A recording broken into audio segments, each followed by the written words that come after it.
bisa dikatakan politisi senior karena karirnya dimulai dari anggota DPRD Sumeneb 2 periode, kemudian dilanjutkan ke DPRD Jawa Timur juga 2 periode. Pada kesempatan kali ini Bapak Malik akan bicara soal migas dan kemiskinan. Jadi lebih fokus kepada migas dan kemiskinan. Mungkin ini kita juga untuk implementasi tadi dari pernyataan Bupati bahwa kemiskinan Sumeneb itu masih data 2019 19,48%, tertinggi kedua setelah Kabupaten Sampang. Nah, padahal ada eksploitasi migas yang sedang berjalan di Kabupaten Sumeneb dengan 3K3S itu, meskipun itu berada di offshore dan masih menanti onshore-nya itu adalah energi mineral langit di Saronggi, Pak Malik.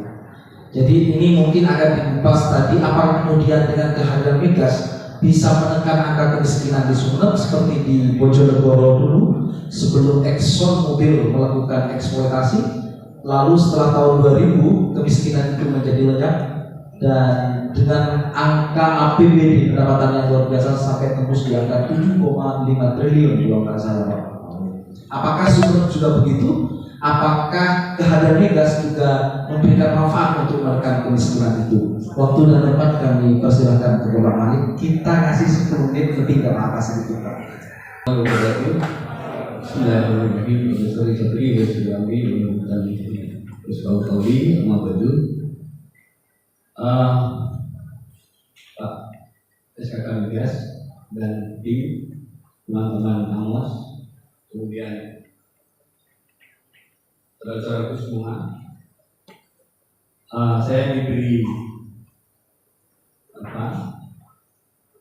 kesempatan untuk ini yang kedua kalinya saya kalau tidak salah 2019 kemarin materinya tidak jauh berbeda dan materi saya memang harus provokatif. Dulunya saja Sumeneb miskin di tengah ladang minyak. Kalau sekarang migas kan prospektif, kalau saya provokatif. Sepakat ya? Sepakat. Oke, lanjut.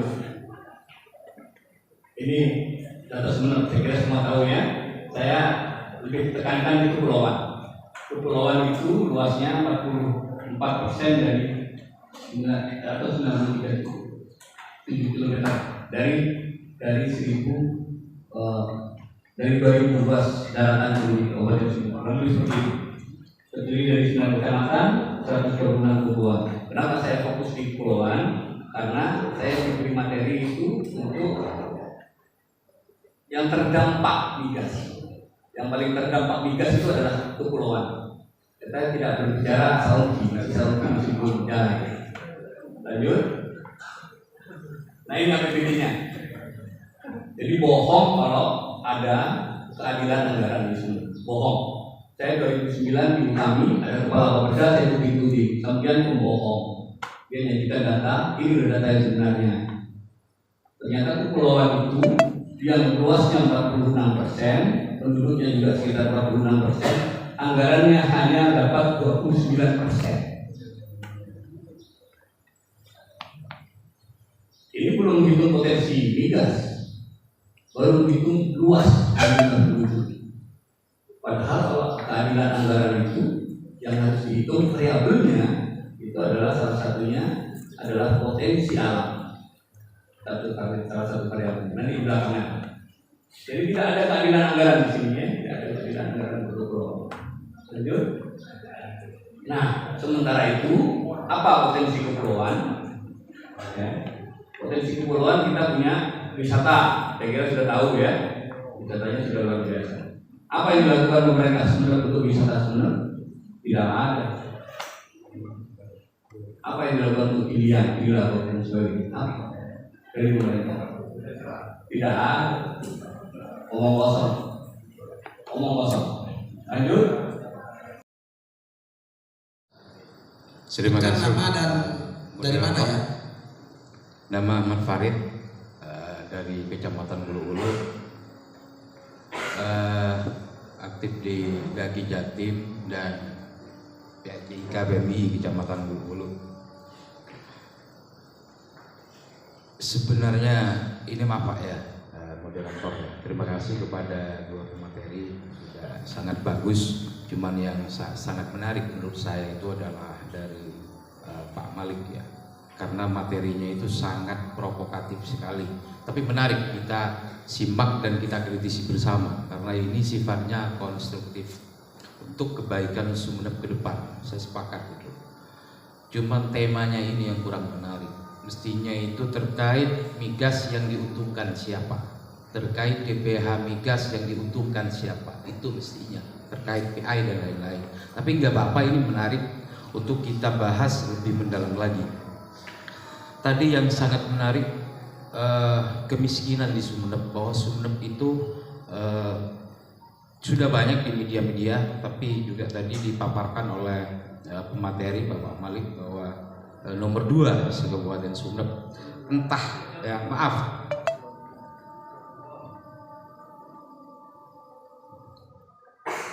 saya ingat dulu Pak Malik ini juga pernah ikut demo, waktu itu saya korlapnya 2017 kalau nggak salah, demo apa itu, kristenisasi di Kabupaten Sumeneb. Terima kasih, kami lanjutkan. Bapak Malik ini adalah anggota DPRD Jatim 2 periode, dan kebetulan di komisi, mungkin apa komisinya Pak Malik itu, counterpartnya itu salah satunya adalah Petrogas. Itu tadi disampaikan oleh Pak Malik. Nanti saya akan bertanya itu, cuman itu nomor 2. Yang sangat menarik di sini adalah indikator dari kemiskinan. Karena kalau berbicara fakta, ini saya profesional ya, tidak mau membela pemerintah. Saya ini fakta yang saya alami di desa. Walaupun toh memang BPS itu memang objektif, mungkin dengan apa namanya indikator-indikator yang dijadikan indikator, itu maksudnya di kepulauan, karena jelas berbeda indikator kemiskinan di kepulauan dengan di daratan. Kalau di daratan itu banyak yang tidak miskin ngaku miskin ketika ada bansos. Minta kalau tidak didata, kalau di daratan ini ya, kalau tidak didata dia bilang kepala desanya jelek, jangan dipilih lagi, kan begitu. Ini fakta. Jadi orang tidak miskin minta dicatat miskin, ini fakta. Kalau itu yang dijadikan ajuan oleh BPS, maka amburadul, tidak akurat datanya. Kalau misalkan BLT, data PKH, karena orang mau kuliah itu orang mampu, ya orang mampu minta keterangan miskin untuk bisa gimana nggak tahu. Saya juga pusing gitu melihatnya. Orang mau kuliah, mau sekolah, itu kadang harus minta keterangan miskin dulu, gitu. Padahal tidak miskin. Ada yang seperti itu. Jadi kalau masalah itu saya sepakat juga dengan Pak Malik. Memang miskin itu, kategori miskin itu, yaitu nggak jelas memang di negeri ini, nggak jelas. Orang kaya dapat bantuan, untuk bantuannya orang miskin banyak. Ada di rumah saya, lantai 2 rumahnya dapat BLT. Ada, itu fakta. Saya bisa menunjukkan itu, bisa bertanggung jawab lah. Jadi kalau data BPS-nya itu acuannya itu, maka perlu dipertanyakan juga. Nggak tahu kalau di kepulauan, karena kepulauan ini banyak pulau-pulau, ada rumah-rumah adat di situ.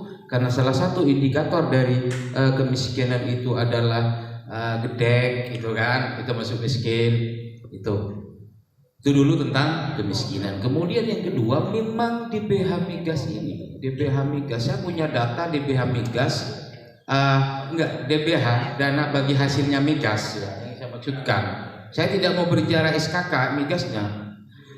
DPH itu kan itu kebijakan pemerintah, bupati nanti mau dikemanakan itu kan dari sekian, misalkan dari sekian persen.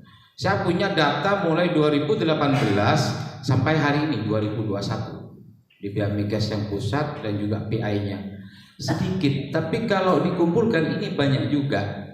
Yang sering disalah, ini rawan ya, rentan dikorupsi ya, rentan dinikmati kelompok, rentan disalahgunakan, kan sudah terbukti. Berapa tahun yang lalu PT WOS kan sudah ada korbannya di situ kan. Lah, itu efek dari itu. Lah, mari ini teman-teman dan juga saya pribadi sebagai orang Hulu, kata Pak Malik tadi, saya itu hanya sekitar ya Pak ya. bukan yang ditempati, Walaupun memang tadi dijelaskan oleh pemateri pertama bahwa Sumeneb ini bukan penghasil, ya, hanya ditempati orang investor digeruk karena tadi Pak Bupati juga menyampaikan alatnya belum. Tapi Pak Malik juga menjawab tadi, ini menarik, bahwa bisa berinvestasi, kita jangan di hulu tapi di hilir, begitu. Ini menarik, bagus. Saya sangat sepakat. Yang menjadi pertanyaan saya, Pak Moderator, ini panjang nanti Pak Moderator. Jangan hanya dikasih waktu, ini penting masalahnya. Ini masalah kesenjangan antara kepulauan dengan daratan. Saya orang daratan, tapi juga wajib kita sebagai orang daratan ikut peduli kepada masyarakat yang ada di kepulauan. Nggak tahu nanti kalau dipecah dua, ada kabupaten kepulauan, ada kabupaten daratan. Nggak tahu itu, wallahu a'lam bishawab. Nanti itu prosesnya. Terakhir, selama Bapak Malik, ini pertanyaan kepada Bapak Malik, sebagai beliau itu orang yang saya banggakan. Jujur ini saya dulu pernah pilih beliau itu pernah nyalon. Saya punya pertanyaan kepada beliau. Agak simpel dan agak rinci. Siap. Dan fokus ya. Gimana Pak? Agak fokus. Jadi Ya. sistematis aja gitu ya. Siap. Pertama, yang perlu kita kritisi bersama sebelum ke pertanyaan, bahwa DBH, dana bagi hasil apapun itu selain Megas, PPH, pajak, semua yang ada di Sumeneb itu rentan di korupsi. Itu yang pertama, rentan disalahgunakan. Entah itu oleh oknum pejabat, entah itu oleh kelompok dan golongannya, ya, itu rentan. Kemudian yang menikmati di BH itu semua dia itu siapa? Apakah masyarakat? Kalau saya nggak merasa sampai sekarang. Apalagi kata Pak Malik itu sudah 33 berapa tahun operasinya itu. Saya sebagai warga daratan tidak pernah menikmati itu, tidak pernah dapat CSR, tidak pernah. LSM saya Gaki Jatim tidak pernah dapat CSR-nya siapapun sampai detik ini, tidak pernah Gaki Jatim itu. Jadi siapa yang menikmati? Siapa yang menikmati? Ini mohon nanti tanggapan dari dua pemateri. Kemudian pertanyaan saya, selama Bapak Malik menjadi, ini bukan pribadi ya, tapi saya bertanya kepada beliau ketika beliau ada di anggota DPRD, kiat-kiat apa yang sudah diupayakan pada waktu itu ketika Bapak Malik menjadi anggota dewan selama 2 periode untuk kemajuan Sumeneb.